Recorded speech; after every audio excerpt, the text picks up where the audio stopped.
অভিভাবকের খামখেয়ালির কারণেই বরবাদ হয়। এটাই বাস্তবতা, এবং এটা নবী সাল্লাল্লাহু আলাইহি ওয়াসাল্লামেরও হাদিস।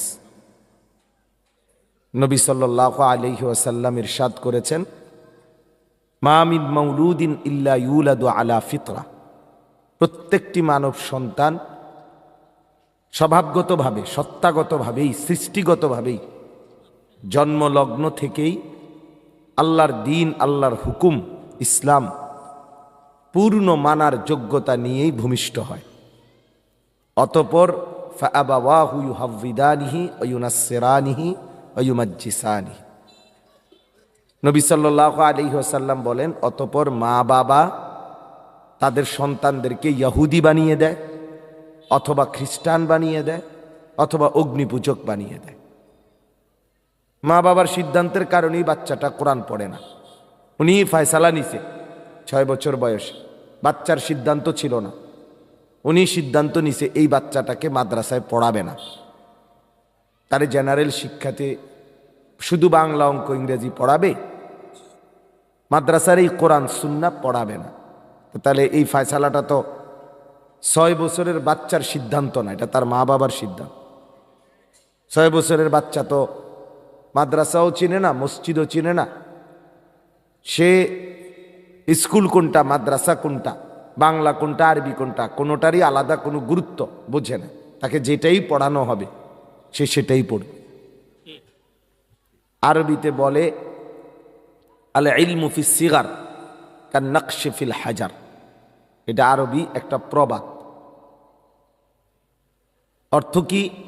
ছোট্টবেলার জ্ঞান সেটা পাথরে খোদাই করা অঙ্কিত কিছুর মতো।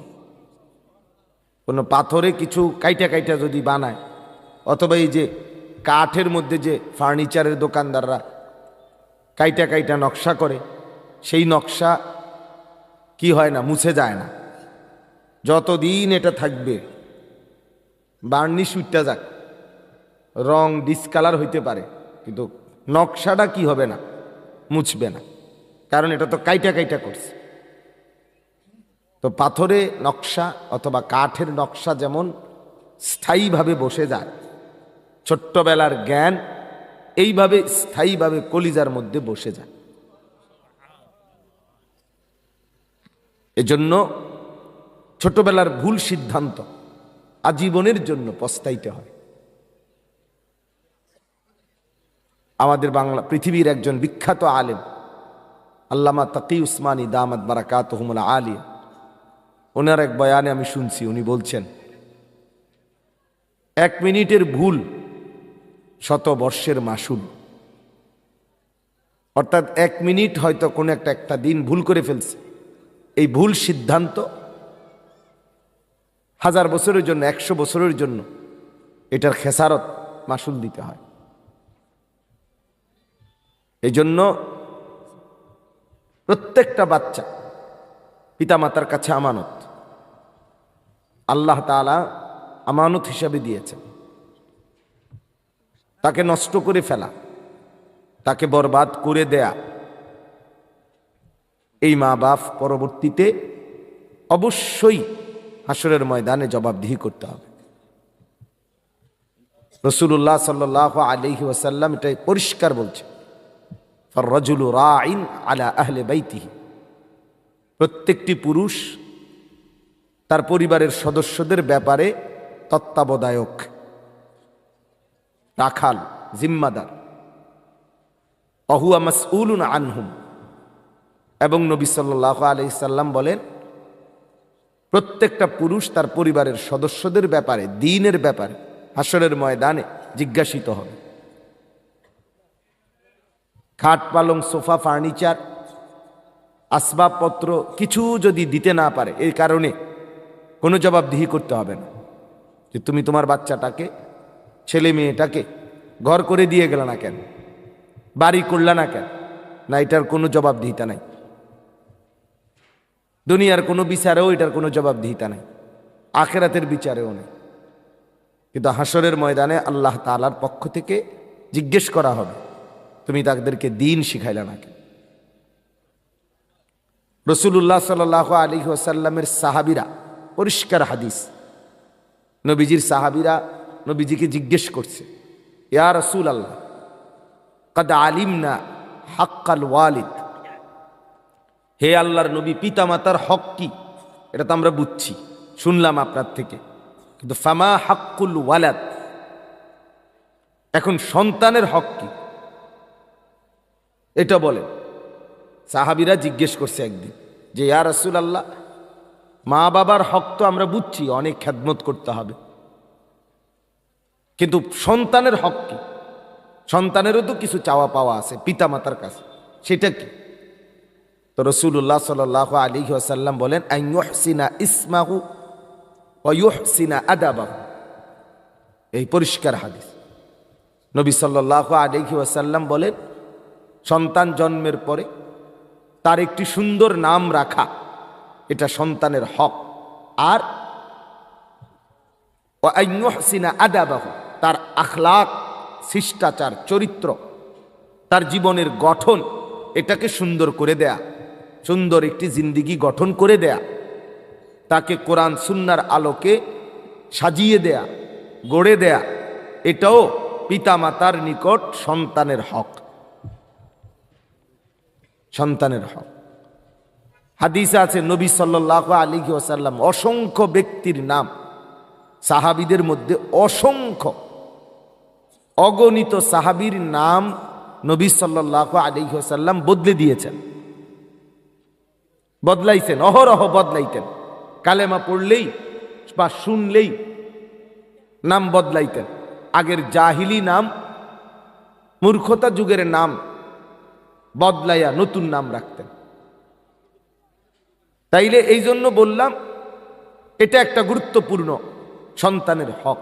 আর আইয়ুহসিনা আদাবাহু, তার আদব, তার আখলাক, তার শিষ্টাচার, ছেলেটাকে গড়ে তোলা, সন্তানটাকে, মেয়েটাকে, তাকে দিন শেখানো, তাকে আখেরাত চেনানো, তাকে আল্লাহ চেনানো, তাকে ভালো মন্দ পাক পবিত্রতা শেখানো, এটা অভিভাবকের, পিতামাতার দায়িত্ব। আর আপনারা সবাই জানেন, বান্দার হক নষ্ট করলে, বান্দা মাফ না করলে আল্লাহ মাফ করে না। তো এই ছোট্ট বাচ্চাটাও কিন্তু বান্দা, মানুষ।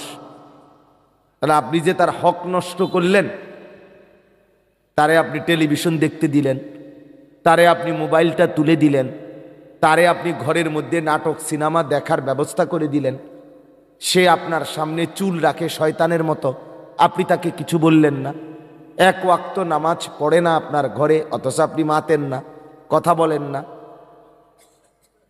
তার চেহারা সুরতের মধ্যে সব কিছুর মধ্যে উচ্ছৃঙ্খল। আপনার জীবন, আপনি একজন বাপ মা জীবিত থাকতে 16 বছর হয়ে গেছে ছেলেটার, হে এখনো পেশাব কইরা পানি লয় না, টয়লেট পেপার ব্যবহার করে না। আপনি মা বাপও বা কি অপদার্থ, আর ফুতে বা কি অপদার্থ, আপনি কি খাইলেন আর কি খাবাইলেন? জিন্দিগিটা তো এই ফাঙ্গাস তেলাফিয়ে শেষ করে দিলেন, ফুলকপি আর পাতাকপি দিয়েই তো শেষ জীবন, ভাত তরকারি মিলেই তো জিন্দিগি শেষ। এই জন্য এটা ব্যর্থতা, একজন অভিভাবক ব্যর্থ অভিভাবক, যে তার সন্তানকে আখলাক শিখাইতে পারে না, আল্লাহ চিনাইতে পারে না, যে তার কন্যাকে, ছেলেকে, মেয়েকে আদব শিখাইতে পারে নাই, সে বাপ ব্যর্থ, পরাজিত। হাদিসের মধ্যে আছে, আল্লাহর নবী সাল্লাল্লাহু আলাইহি ওয়াসাল্লাম বলেন, রাহিমাল্লাহু ওয়ালিদান আআনা ওয়ালাদাহু আলা বিররি, ওই মা বাবার উপরে আল্লাহ তাআলা রহমত বর্ষণ করেন যারা তাদের সন্তানদেরকে নেক কাজে সহযোগিতা করে। নেক কাজের সহযোগিতাকারী মা বাপ। নবী সাল্লাল্লাহু আলাইহি ওয়াসাল্লাম আরো বলেন, মা নাহালা ওয়ালিদুন ওয়ালাদাহু মিন নহলিন মিন আদাবিন হাসান। নবী সাল্লাল্লাহু আলাইহি ওয়াসাল্লাম বলেন, কোন পিতা মাতা তার সন্তানদের জন্য সবচাইতে বড় উপঢৌকন, সবচাইতে বড় দান, সবচাইতে বড় হাদিয়া যা দিয়ে গেল, রেখে গেল, সেটা হলো আদাবুন হাসান, সন্তানদেরকে উত্তম আদব, আখলাক, দিন এটা শিখাইয়া গেল। নবীজি বলেন এটাই হলো কোনো মা বাবা তাদের সন্তানদেরকে রেখে যাওয়া সবচেয়ে বড় হাদিয়া। সন্তানদেরকে আদব শিখায় গেছে, দিন শিখায় গেছে, আল্লাহ চিনায় গেছে, আখেরাত চিনায় গেছে। আপনি থাকতেই দেখছেন আপনার ছেলেটা নামাজ পড়ে, মেয়েটা নামাজ পড়ে। আপনি জীবিত থাকতেই দেখছেন আপনার ছেলেটা কোরআন পড়তে পারে, মেয়েটা কোরআন পড়তে পারে। এটাই আপনার জিন্দিগির সফলতা। তাইলে আপনি কিছু করলেন।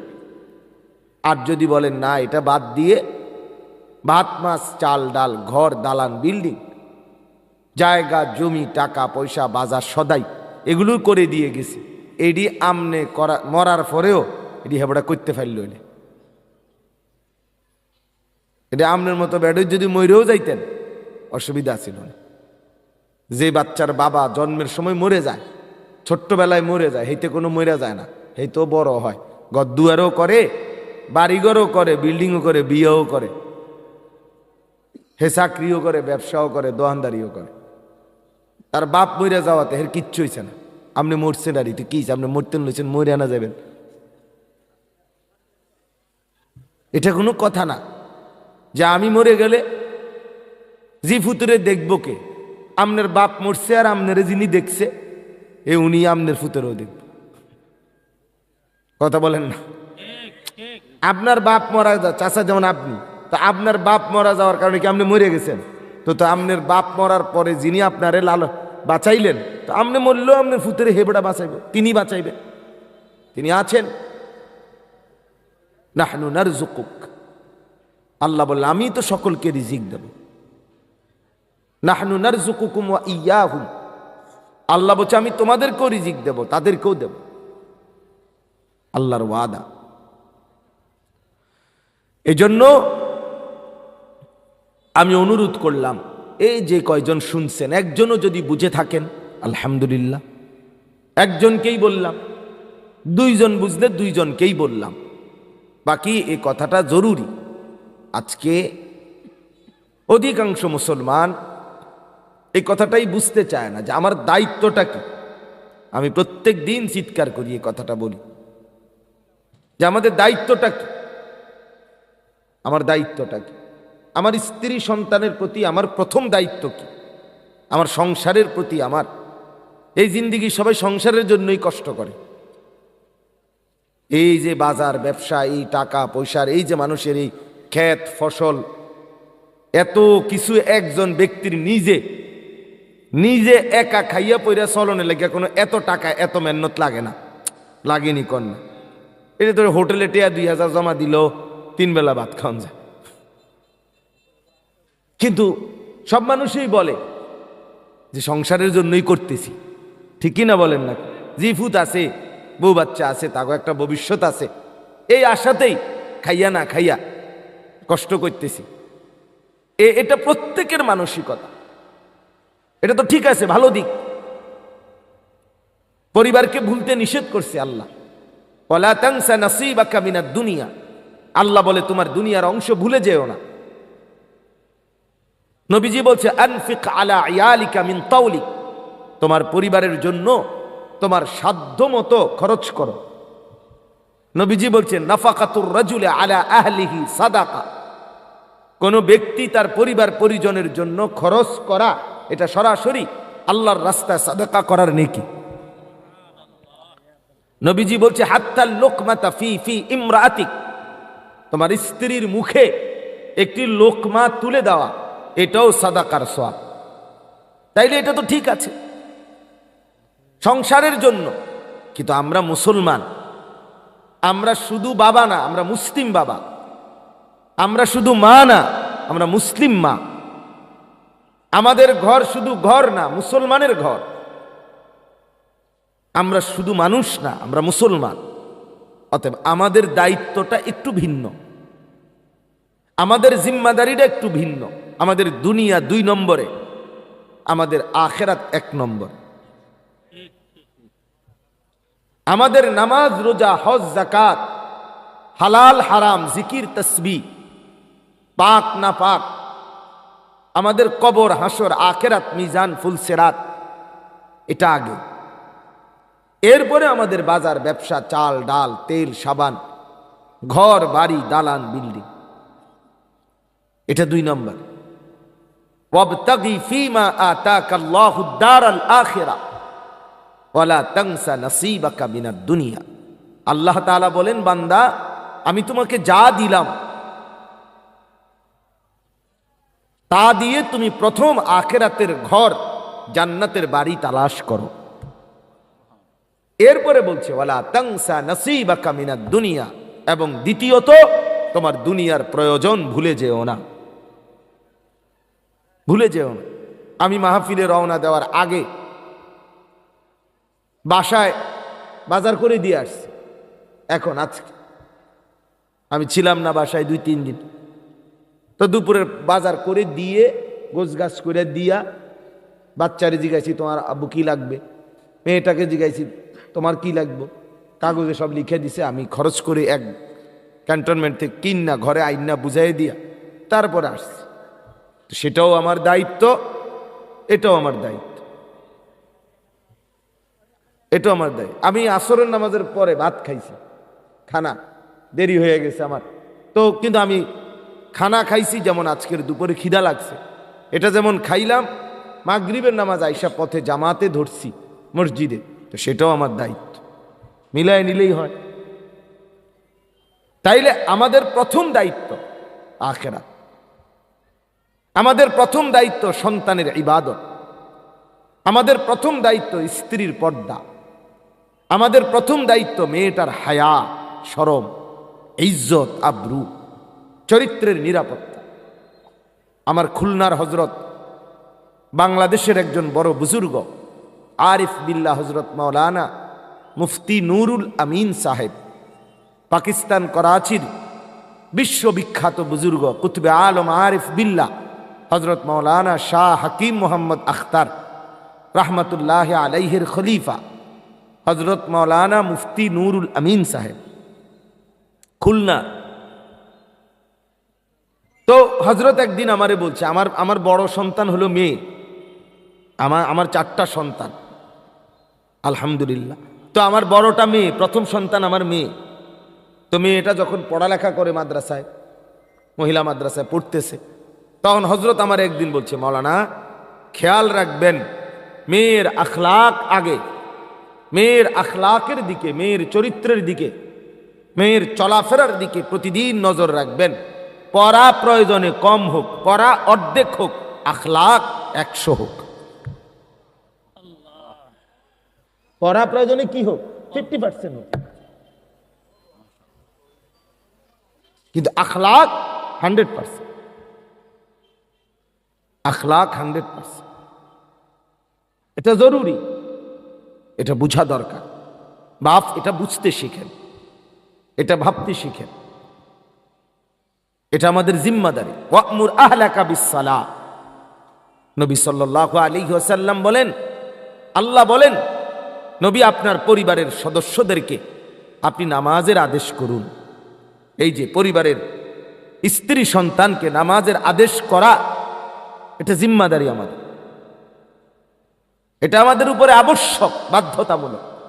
আপনি বেঁচে থাকতে আপনার স্ত্রী নামাজ পড়ে না, আপনি কোনো ব্যাড হইতে না মিয়া, দৌড়মি আপনি কোনো ব্যাড হইতে না মিয়া, অপদার্থ ব্যাড হইতে না। যার বেটা তুমি স্বামী, তোমার বেডি নামাজ পড়ে না, তুমি এই বেডিরে বছরের পর বছর খাবাও, এই বেডিরে দুনিয়ার সমস্ত সারা বাজার বেডি ঘুরে, আর তুমি ব্যাটকাইয়া থাও, বেউকুফ বেটা, অপদার্থ বেটা তুমি, বেটা অক্ষম বেটা তুমি, কাপুরুষ বেটা তুমি, বেটা ইমানদার এতটা দুর্বল হবে কেন? মোমেন এত দুর্বল হবে কেন? আমি 20 বছর 30 বছর ধরে আমি বেটি তোর লগে সংসার করি, আর তুই নামাজ পড়তি না, তোর মতো অপদার্থ দিয়ে আমার জিন্দিগি কি তাইলে? বলেন না, আমার 40 বছরের উপার্জন সব তোমার, তুমি সেজদা দিবা না আল্লাহকে? হ্যাঁ, আমি 16 বছর বিদেশ করবো, মাথার ঘাম পায়ে পড়বে, আর এই কষ্টের বুকটা মাটিতে লাগিয়া যায়। বিদেশে যারা টাকা রোজগার করে কলজাটা জাগাত থাকে না। আমি তো যে কয়বার দেখছি সৌদি আরবে হজ উমরার সফরে, কি পরিমাণ প্রখর রোদ, এতটা কষ্ট করে যেই মানুষটা 16 বছর 12 বছর 8 বছর ধরে এই বউ বাচ্চার জন্য টাকা কামাই করছে, আর তুমি বেডি এই কষ্টের রক্ত পানি করা টাকা বেচারা পাঠায়, আর তুমি ওইটা বেরিটি ব্যাগে ভইরা বাজারে বাজারে মার্কেটে মার্কেটে শুধু ঘোরো। হ্যাঁ, এমন অপদার্থ বউয়ের দরকার কি বেটা? এই তো ব্যর্থ জিন্দিগি। এই জন্য এটা কাপুরুষতা, এটা দুর্বলতা, এটা অক্ষমতা। আমার ছেলে নামাজ পড়বে না, আমার মেয়ে নামাজ পড়বে না, অথচ আমি এই ঘরের পুরুষ, আমি কামাই করছি, রোজগারি করছি, ওই আমার কথাই শুনবে না। তুই আমার কি এমনি পুত হইলি বেটা? তুই আমার কিসের মেয়ে বেটা? তোর জন্য কেন আমার উপার্জন খরচ করবো বেটা? আল্লাহর দুশ্মনের জন্য আমার টাকা খরচ করব কেন বেটা? রাসূলের দুশ্মনের জন্য আমি আমার সম্পদ খরচ করব কেন বেটা? নবীজির হাদিস, লা তুসাহিব ইল্লা মুমিনান ওয়া লা ইয়াকুল মালাকা ইল্লা তাকিয়ুন। এই বাপ শুনেন, নবীজি বলেন ইমানদার ছাড়া কাউকে বন্ধু বানায়ও না, আর বলছে তাকওয়াওয়ালা ছাড়া, মুত্তাকি ছাড়া, আল্লাহ ভীরু ছাড়া কাউকে তোমার মাল সম্পদ খাওয়াইও না, সিটার বাটফাররে খাওয়াইও না। বহুত তোরে চা খাওয়াইতাম না বেটা, তুই বেটা বিড়ি ঘাস বেটা, তোর লাগে কিনলে টাকা খরচ করতাম বেটা, তুই কথা কথা গাইল্লাস বেটা। সারাদিন বেটা চা দোয়ানে বইয়া রঙিন টেলিভিশন মধ্যে বেডির নাচ চাও, তুমি কি হুয়াদের মানুষ? তোমার একা বন খাবাইতাম, বন দর করলে হালাই দিব বিজাইয়া। রাসূলুল্লাহ সাল্লাল্লাহু আলাইহি সাল্লাম বলছেন আল্লাহ ভীরু ব্যতীত তোমার মাল কাউকে খাওয়াইও না। ফাসিককে তোয়াজ করব কেন? অথচ আমার স্ত্রী, আমার ছেলে, আমার মেয়ে, এতটুকু কাপুরুষতা। ও মাদ্রাসাওয়ালারা, আপনারা কেউ আসেননি হুজুররা মাদ্রাসার? ওই খলিল ভাই, ওই বলেন এই গাড়িওয়ালা যাদের গাড়ি সরাইতে কোন, আমার গাড়ির ড্রাইভারও বলেন গাড়ি এগুলো সরাইতে বলেন এখান থেকে। না, আগে গাড়ি সরাক, তারপরে আপনার সামনের দিকে আইবেন আপনারা। ওই যে মাহবুব ভাই আসছে, ভাই কন এগুলো, আমার ড্রাইভার কই দেখেন।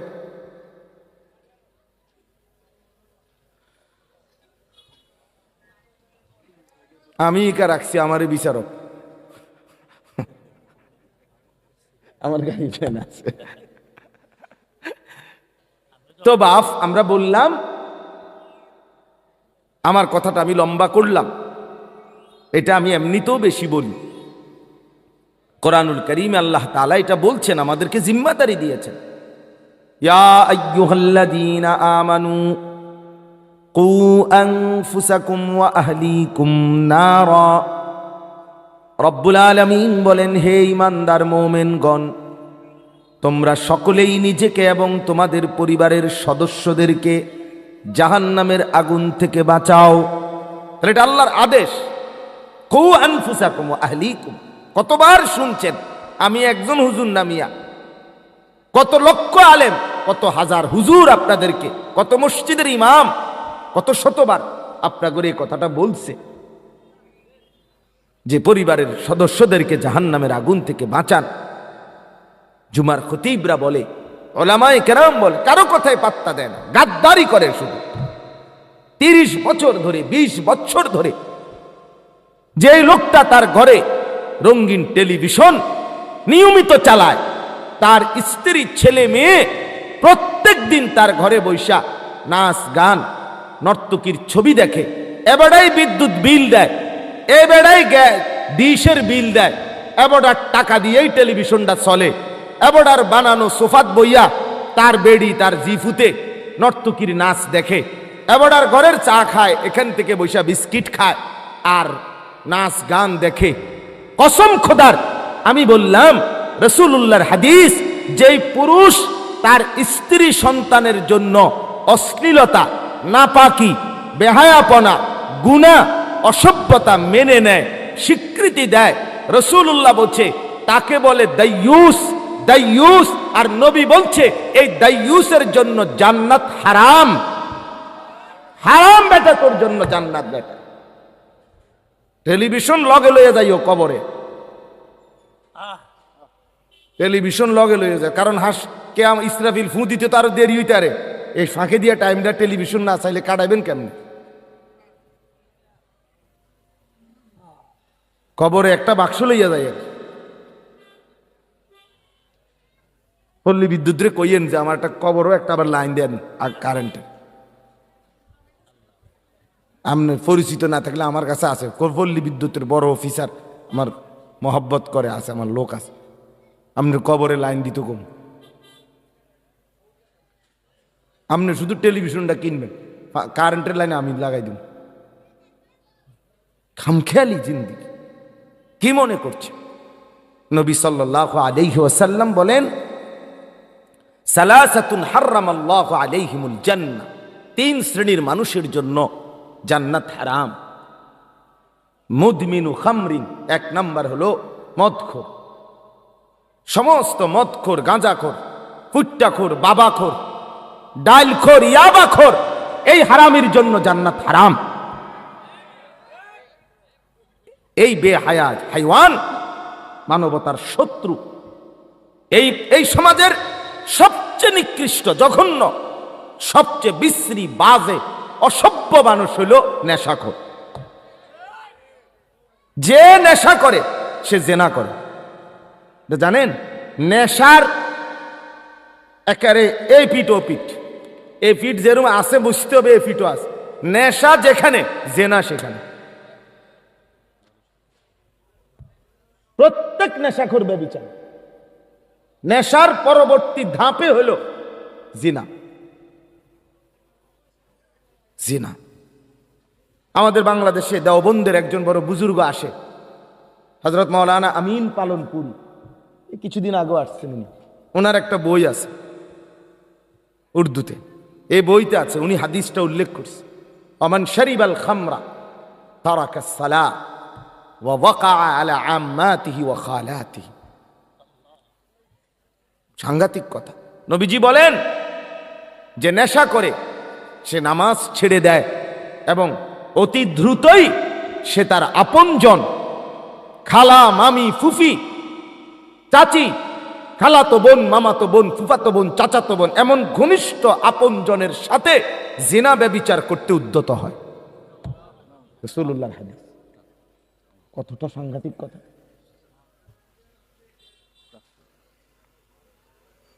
আপনি দেখেন গিয়ে যেখানে ইয়াবার ব্যবসা চলে সেখানে নারী আছে, সেখানেই জিনা ব্যভিচারের ব্যবস্থা আছে।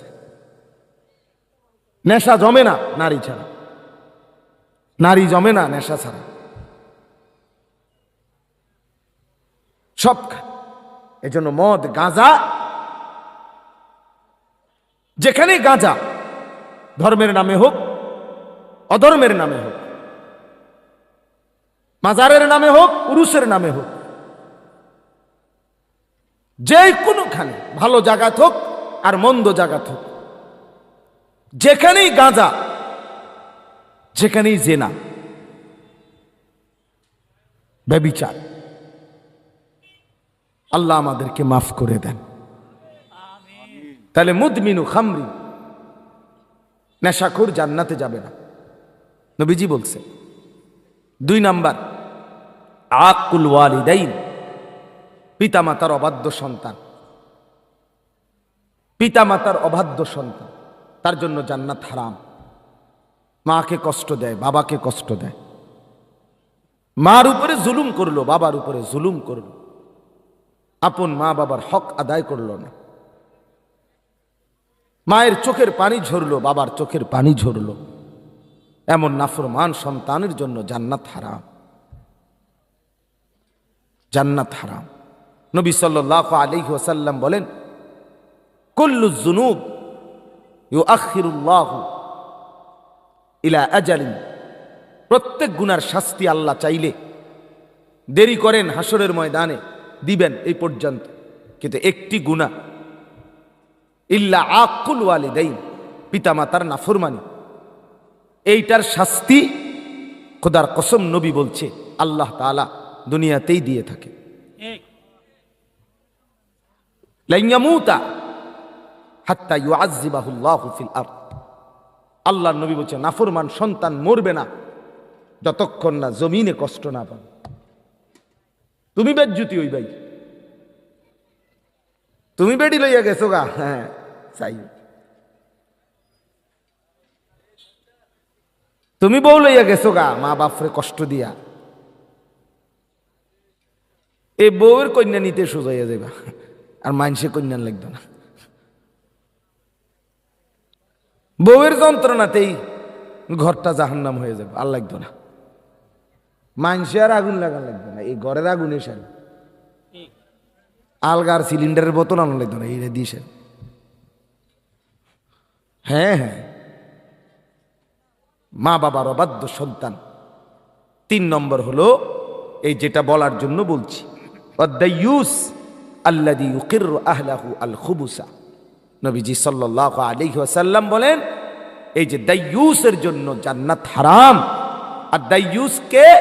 আল্লাযী ইউকিররু আহলাহু আল খুবুসা, যে তার পরিবারের জন্য নাপাকি, অশ্লীলতা, বেহায়াপনা, গুনাহ, অসভ্যতা, পাপ মেনে নিচ্ছে, ইউকির স্বীকৃতি দিচ্ছে।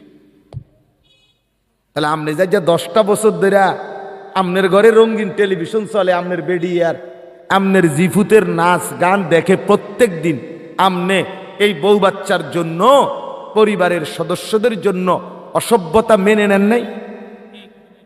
মা কথা অনার মাথা লারে না, আপনি মেনে নিচ্ছেন না? আপনি বিদ্যুৎ বিল দেন না, আপনি ডিশের বিল দেন না, আপনার টাকা দিয়ে তো সব খরচ। এরা যে গান চাইতে চাইতে, নাচ চাইতে চাইতে চা খায়, আপনি টিয়া দিয়ে তো খায়। সোফা যেটা বইছি এটা তো আপনারই বানান। তাহলে আপনি তো ঠান্ডা মাথায় স্ত্রী সন্তানের জন্য অসভ্যতা মেনে নিলেন, অতএব আপনি দায়্যুসের কাতারে। আপনি কেমনে জান্নাতে যান নবী দেখবে, হ্যাঁ বলে রাখিস। তুমি চান্দু কেমনে বেহেশতে যাইবা আমি দেখো। কথা বুঝছেন? তওবা করেন, আজকেই ফিরেন, আজকেই ফিরেন। আমার বাপ, কবিরা গুনাহ থেকে তওবা করতে হয়, ছাড়তে হয়। আমনে মরে যাবার পরে হুজুরি দিয়া দোয়া করাইয়া, হুজুরে আমনের সমস্ত কবিরা গুনাহ মাফ করাইয়া দিব, আমি বুঝলাম না। আরে আমার হুজুর আইয়া যদি বোঝে, হুজুরে জিঙ্গাইয়া, আমার শায়েখ আসবে, আমার মুরব্বী আসবে। যার কবিরা গুনাহ তাকে নিজে তওবা করতে হয়।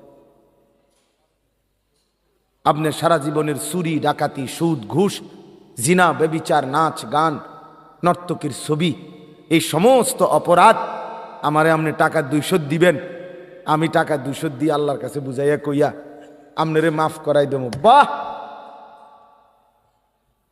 কি রঙে আমরা দোয়ান ভাই খাইতে আছে আমি বুঝি না।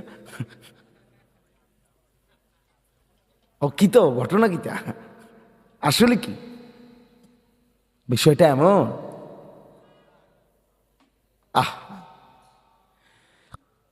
والذين إذا فعلوا فاحشة أو ظلموا أنفسهم ذكروا الله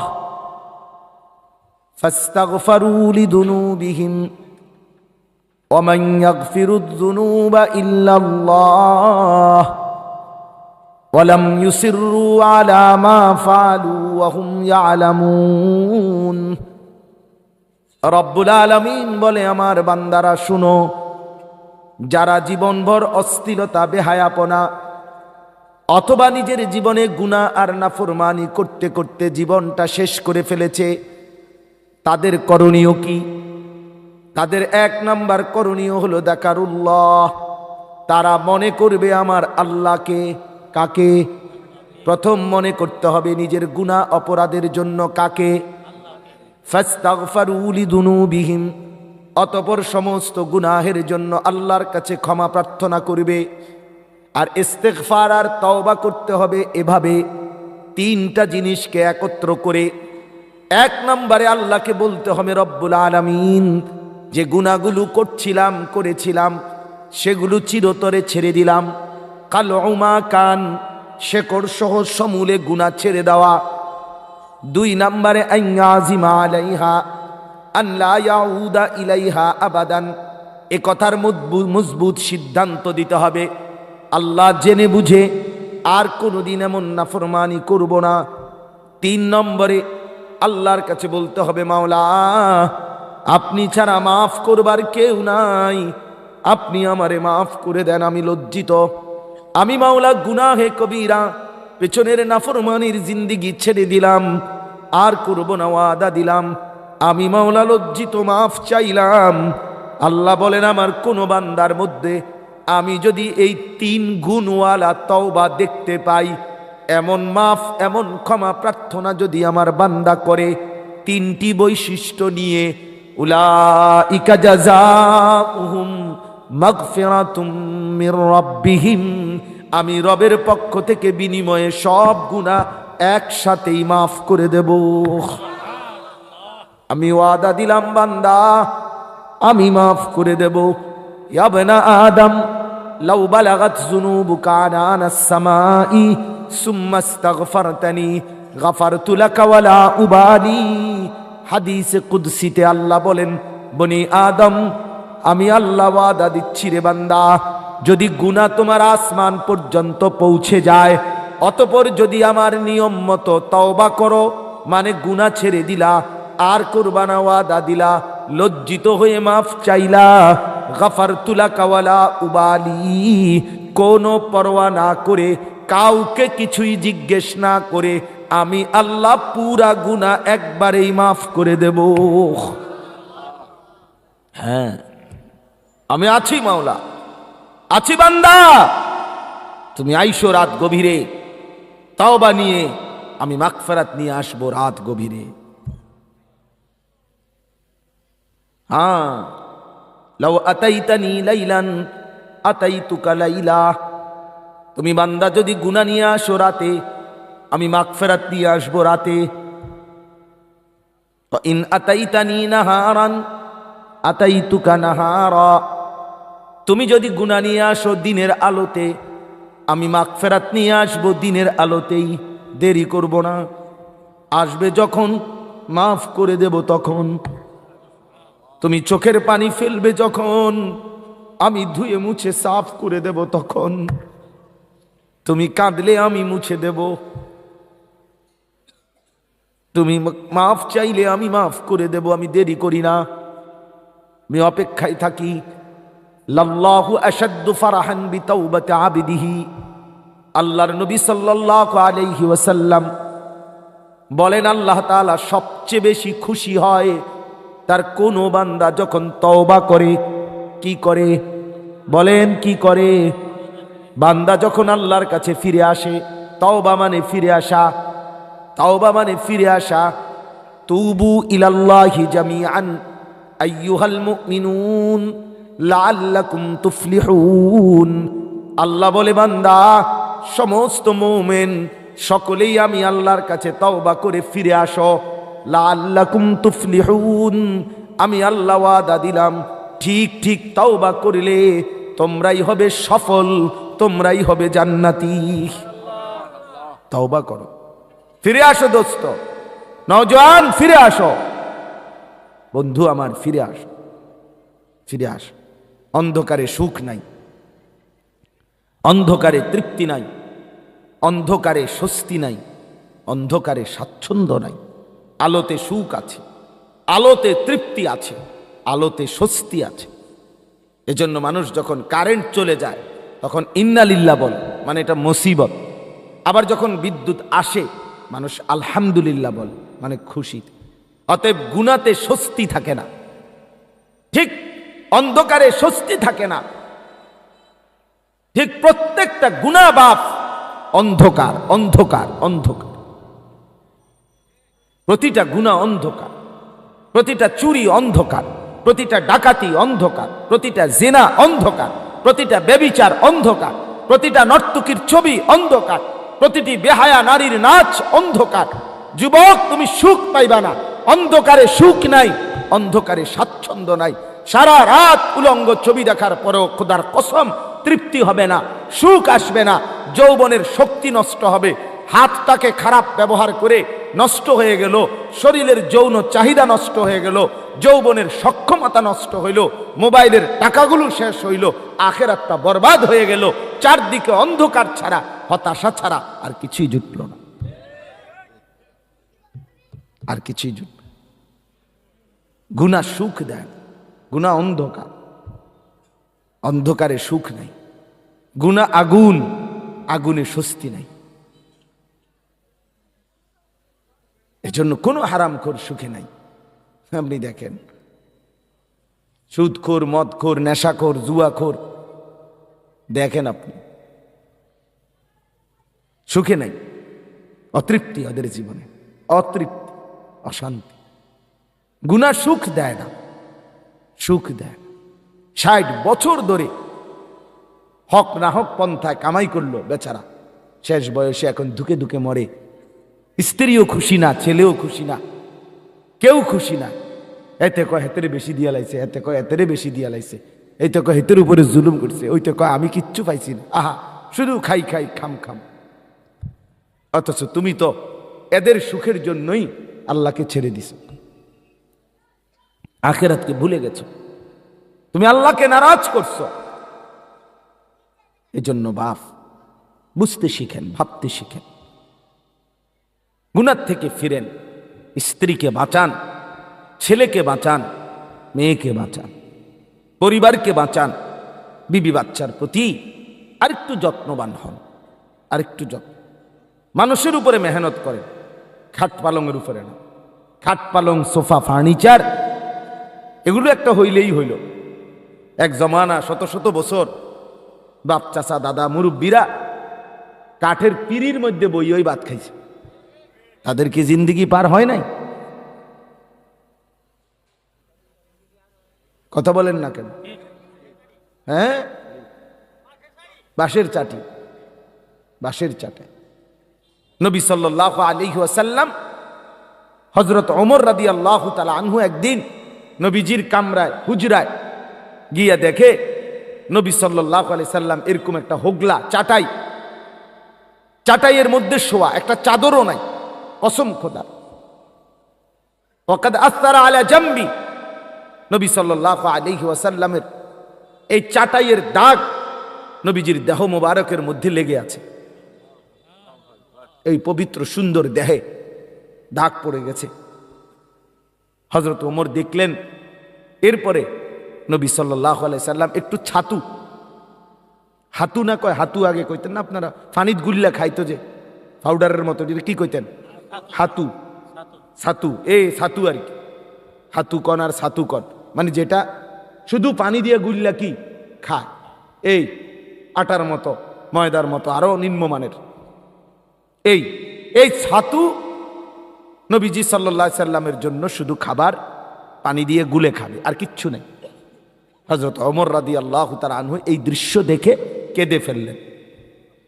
আল্লাহর নবী বললেন, মা ইয়াবকিকা ইয়া ওমর, ওমর কিসে তোমাকে কাঁদালো? কাঁদলে কেন? কাঁদতেছো কেন?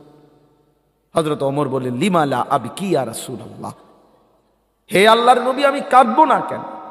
আপনার এই দৃশ্য, আপনার এই দৃশ্য, আপনার পবিত্র দেহে চাটাইয়ের দাগ, আর আপনার খাবারের জন্য একটু ছাতু পানি দিয়ে মিশানো।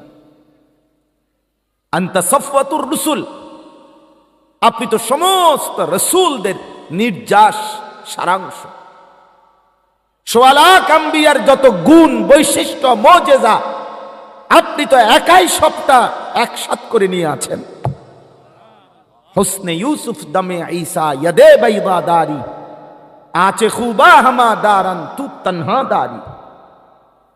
আল্লামা ইকবাল বলে, ও নবী, ইউসুফের সৌন্দর্য, মুসার মুজিজা ঈসার মুজিজা, এভাবে সমস্ত নবীর যত মুজিজা বৈশিষ্ট্য যদি দেখি আপনার মাঝে, তু তানহাদারি, আপনি একাই সবগুলো নিয়ে আছেন।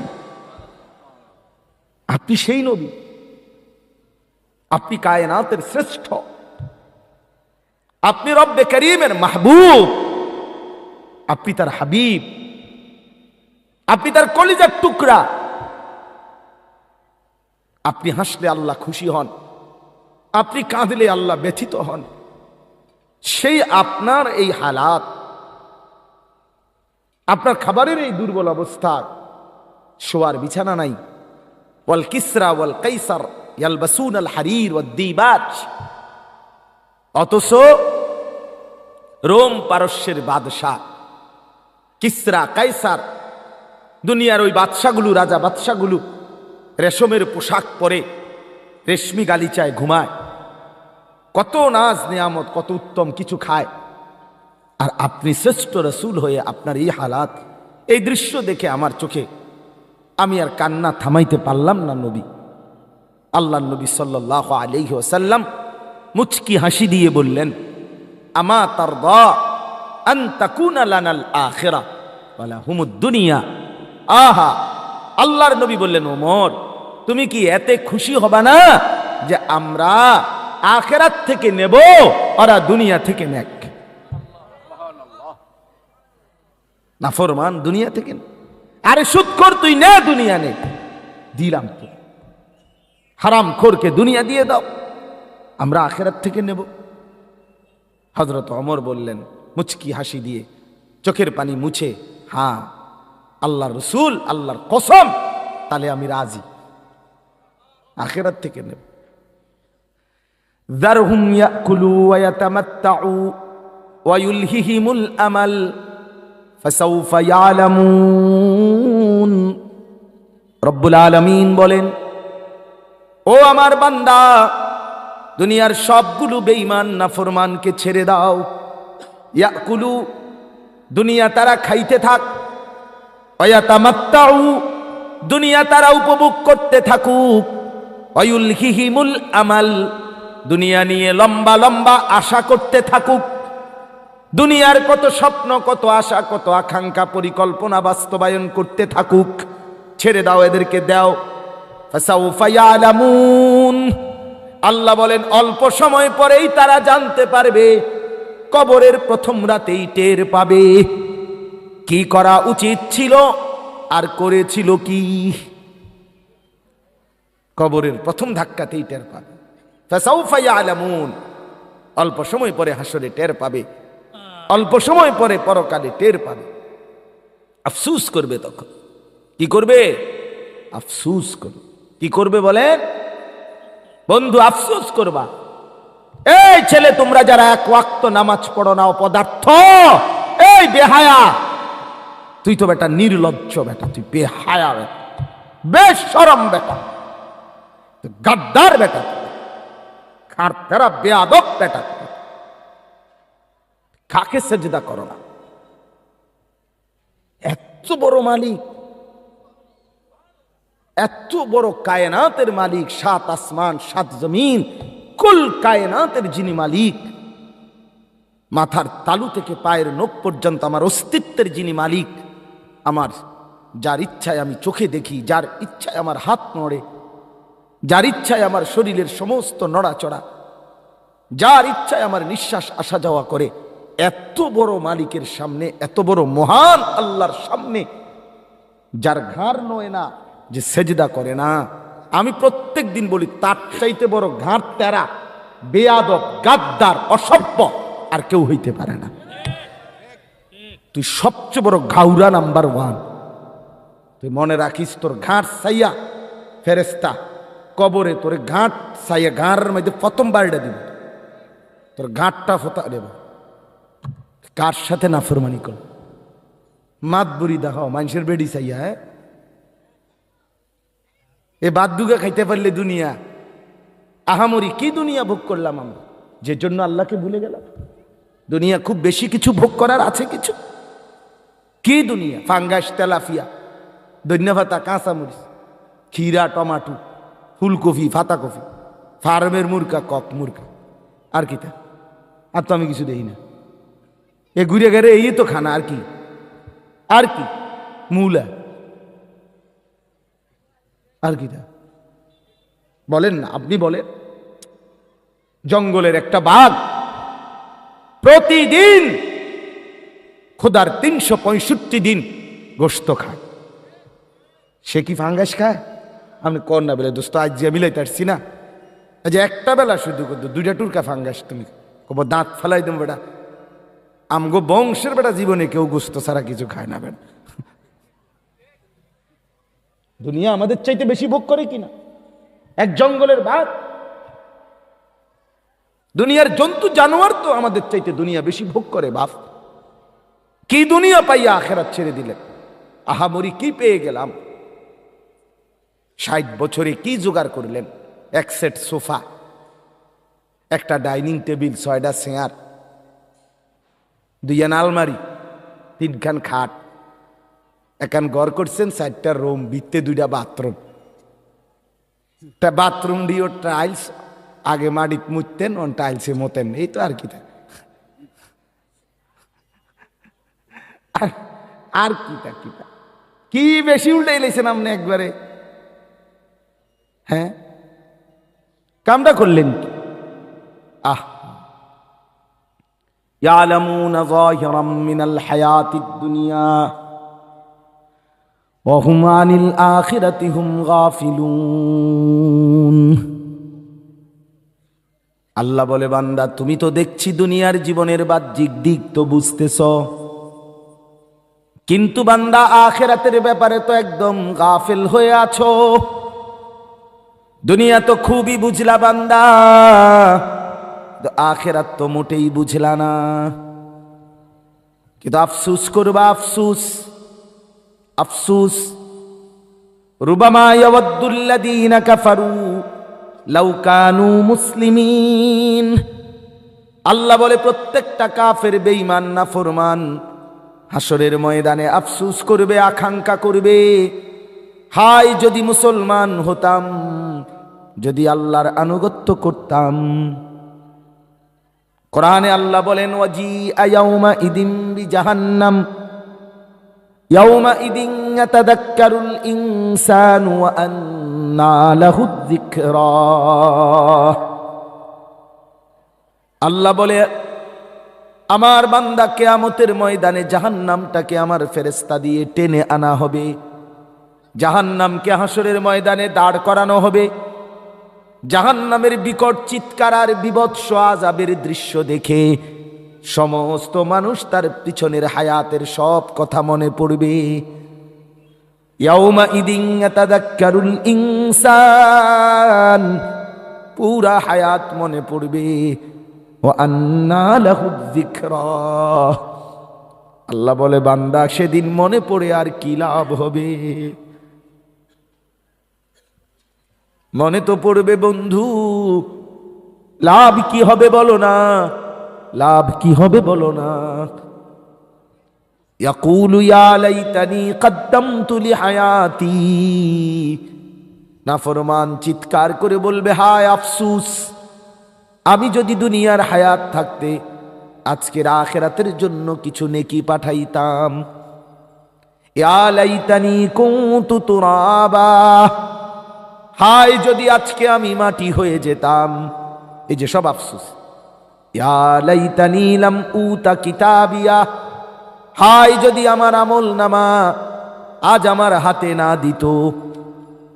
ইয়া লাইতাহা কানাতিল কাদিয়া, হায় যদি আজকে মৃত্যু আমাকে শেষ করে দিত। এভাবে বারবার বলবে, বারবার বলবে। কত রকমের আফসোস যে করবে। ইয়াদু জালিমু, আঙ্গুল কামড়াবে আফসোসে আফসোস, হাতের আঙ্গুল দাঁত দিয়ে কামড়াবে, কিন্তু কোনো লাভ হবে না।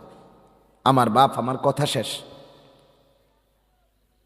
আমার পরম শ্রদ্ধেয় ওস্তাদ, আমার ভালোবাসার সম্মানের শ্রেষ্ঠতম আসনে আমি যাকে রাখি, আমার সেই ছোটবেলার, যিনি আমাকে কোলে করে ছোট্টবেলায় পড়াইছেন, আজকে তিনি এসেছেন। আমাদের গোটা বাংলাদেশ সমস্ত কওমি মাদ্রাসার মুরব্বী, আমাদের গোটা বিশ্বব্যাপী পরিচিত ঈমান দীপ্ত সাহসী যেই সংগঠন হেফাজতে ইসলাম, অন্যায়ের বিরুদ্ধে বাতিলের বিরুদ্ধে সর্বসময়ে যার প্রতিবাদী কণ্ঠ উচ্চারিত হয়, আমার সেই পরম শ্রদ্ধেয় উস্তাদ, ব্রাহ্মণবাড়িয়ার গৌরব রত্ন অহংকার, গোটা দেশের লক্ষ লক্ষ ওলামায়ে কেরামের আলোর মিনার মাথার তাজ, আমার সরাসরি উস্তাদ আল্লামা শায়েখ সাজিদুর রহমান দামাত বারাকাতুহুমুল আলিয়া হুজুর এসেছেন। বলেন আলহামদুলিল্লাহ। অনেক অসুস্থ হুজুর, কোথাও যায় না আজকে অনেক দিন, কিন্তু এইটা যে ওনার বেয়াই না, এইসব উপায় নাই, এই জন্য আসছেন। কিন্তু মূলত হুজুর অনেক, আমি নিজে কয়দিন আগেও হুজুরের সাথে দেখা করছিলাম, অনেক অসুস্থ। কোনো মাহফিলেই আজকে প্রায় 15-20 দিনের চাইতে বেশি হবে যায় না, তারপরও আজকে এসেছেন। ইনশাআল্লাহ হুজুর কিছুক্ষণ পরে আসবেন, কথা বলবেন। আপনাদের কাছে আমার শেষ কথাটা হলো, আমি যে আয়াতটা পড়ছি, আয়াতের মূল উদ্দেশ্য এই কথাটাই যে আমরা প্রত্যেকেই একটু যদি ভাবি, আমাদের পরিবর্তন দরকার, বদলানো দরকার, আমাদের গুনার জিন্দিগি ছাড়া দরকার, আখেরাতের ফিকির করা দরকার, জীবনটা পরকালের আলোকে সাজানো দরকার। তাহলে আমাদের সামনে একটা বড় সুযোগ, একদম সুবর্ণ সুযোগ নিজেকে বদলানো, নিজের জীবনটা সুন্দর করার, সেটা হলো মাহে রমজান। বলেন আলহামদুলিল্লাহ। আল্লাহ তাআলার ওয়াদা, আল্লাহ একটা মাস, আল্লাহ বলছে বান্দা তুমি মোমেন, ইয়া আইয়ুহাল্লাযীনা আমানু, তুমি আমার ইমানদার বান্দা, তোমাকে বলছি বান্দা, একটা মাস 30 দিন বা 29 দিন, একটা মাস তুমি আমার কথাটা মাইনা চলো, একটা গুনাহ করবা না, সবগুলো আমল, সবগুলো আদেশ পালন করবা। 30 দিনে আমি আল্লাহ একটা মাসের ব্যবধানে আমার হুকুম মানলে, গুনাহ বর্জন করলে, আমি ওয়াদা দিলাম মোমেন তোমাকে আমি মুত্তাকি বানিয়ে দেব। আর ইমানদার যদি মুত্তাকি হয়, তাহলে ঈমান এবং তাকওয়া এই দুই গুণের বদৌলতে আমি আল্লাহ সরাসরি জান্নাত দিয়ে দেব। এই জন্য রমজান মানে সরাসরি জান্নাতি হওয়ার সুযোগ। লাআল্লাকুম তাত্তাকুন, আল্লাহ বলে তোমারে উপবাস রাখা, তোমারে ক্ষুধায় কষ্ট দেওয়া, তোমাকে তৃষ্ণায় কষ্ট দেওয়া, তোমার জৈবিক চাহিদা পূরণে বাধাগ্রস্ত করা, তোমাকে তোমার বিবির থেকে আলাদা করা, এটা আমার উদ্দেশ্য নয় বান্দা। বরং একটা মাস রোজার মাধ্যমে, সিয়াম সাধনার মাধ্যমে আমি আল্লাহ চাই তোমাকে মুত্তাকি বানাই। আর এটা তোমার জীবনে দরকার। ঈমান এবং তাকওয়া যদি তোমার অর্জন হয়, তোমার ঠিকানা জান্নাত। ঈমান পাসপোর্ট, তাকওয়া যেন ভিসা। ঈমানের পাসপোর্টে তাকওয়ার ভিসা লাগায় দেব, জান্নাতের বিমানে উঠায় দেব। একটা মাস।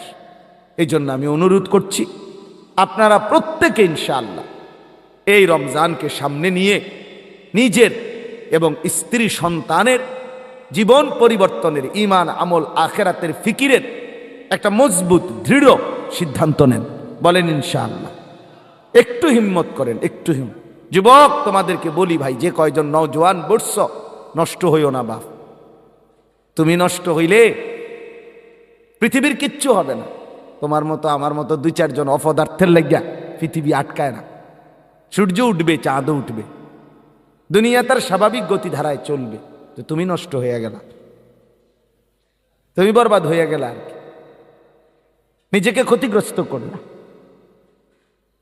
দুনিয়া, আমি প্রায় বলি, প্রতিদিনই বলি, দুনিয়া বড় স্বার্থপর। ওই যে দেখা গেছে সামনের সিএনজি অ্যাক্সিডেন্ট করছে, মানুষের লাশও পড়ে গেছে, গ্যাঞ্জাম বাজ্যা গেছে, ভিড় লাগিয়া গেছে, জ্যাম, কিন্তু পিছনের গাড়িগুলো আসে, হয়তো জিঙ্গাইছে, কি তো হয়েছে, অ্যাক্সিডেন্ট হয়েছে, একজন মরে গেছে, কিন্তু কেউই থেমে যায় না। পাশে দিয়া কাইটটা কুটটা সবাই যার যার গন্তব্যে চলে যায়। কারো সময় নাই, তোমার নিয়ে পড়ে থাকার সময় কারো নাই বন্ধু। তোমার লাগে কেউ আটকাইতো না, তুমি আটকাই যাবে, তুমি আটকে যাবে। এই জন্য যারা নামাজ পড়ো না বন্ধু, নামাজ পড়ো। নারীর আসক্তি, মোবাইলের আসক্তি, মদ জুয়ার আসক্তি ছেড়ে দাও। বয়স্ক বাবা যারা সুদের লেনদেন করেন, কিস্তির লেনদেন করেন, ছেড়ে দেন বাপ। বিড়ি সিগারেট খাওয়া অভ্যাস তাদের, ছেড়ে দেন বাপ। এত বয়সে মানায় না চাচা, এটা সুন্দর না। একজন 60 বছর 70 বছরের মুরব্বী কেমনে বিড়ি সিগারেট খান? লজ্জার কথা। এই বয়সেও যদি চা দোকানে টেলিভিশন দেখেন, তা আপনি মরবেন কখন? কবরে যাবেন কখন? এখনো যদি নাচ গান দেখতে মন চায়, এখনো যদি কথায় কথায় গালিগালাজ করেন, ভালো হবেন কোন দিন? এই জন্য আমি অনুরোধ করছি প্রত্যেকে ইনশাআল্লাহ, আমিও আপনিও নিজের স্ত্রী পরিবার নিয়ে রমজানটা গুনাহমুক্ত আল্লাহর ইবাদতের মাধ্যমে কাটাবার জন্য চেষ্টা করুন। ঠিক আছে ইনশাআল্লাহ? আল্লাহ তাআলা কবুল করেন। এই শামসুল উলুম মাদ্রাসা প্রতি বছরই আলহামদুলিল্লাহ আমরা আসার চেষ্টা করি, ফিকির করি। হযরত মাওলানা মাহবুব মাদানী সাহেব আমাদের অনেক মহব্বতের, অনেক সম্মানিত। তো আল্লাহ তাআলা তাদের এই মাদ্রাসা আপনাদের আল্লাহ যেন কবুল করে। মাদ্রাসাকে ভালোবাসবেন, মাদ্রাসার পক্ষে থাকবেন। আল্লাহ তাআলা আপনাদের প্রত্যেককে তৌফিক দেন, কবুল করেন। আমিন। সুবহানাল্লাহি ওয়া বিহামদিহি, সুবহানাকাল্লাহুম্মা বিহামদিকা, আশহাদু আল্লা ইলাহা ইল্লা আনতা আস্তাগফিরুকা। উঠেন না, কেউ উঠেন না, যথারীতি ধারাবাহিক বয়ান হবে ইনশাআল্লাহ। আরো অনেক গুরুত্বপূর্ণ উলামায়ে কেরাম, বিশেষ করে আমার শায়েখ আল্লামা সাজিদুর রহমান দামাত বারাকাতুম হুজুরও বয়ান করবেন, আরো মুরব্বীরা বয়ান করবেন। এজন্য কেউ উঠাউঠি করবেন না। আল্লাহ, ও হুজুর চলে আসছেন, মাশাআল্লাহ। নারে তাকবীর, নারে তাকবীর। আল্লামা শায়েখ সাজিদুর রহমান সাহেব হুজুরের আগমন মাহফিল কমিটির পক্ষ থেকে, মাহফিল কমিটির পক্ষ থেকে, চৌবেপুরের পক্ষ থেকে, ঐতিহ্যবাহী শামসুল উলুমের পক্ষ থেকে নারে তাকবীর।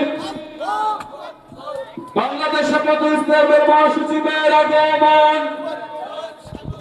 চৌবেপুরের পক্ষ থেকে। আলহামদুলিল্লাহ, এতক্ষণ পর্যন্ত আমাদের সামনে অত্যন্ত গুরুত্বপূর্ণ আলোচনা পেশ করেছেন হযরত মাওলানা আনিসুর রহমান আশরাফী সাহেব হুজুর। আল্লাহ তাআলা হুজুরের অনুগ্রহের উপর আমাদেরকে আমল করার সেই তৌফিক দান করো। সম্মানিত উপস্থিতি, এ পর্যায়ে আপনাদের সামনে কোরআন ও হাদিস থেকে মূল্যবান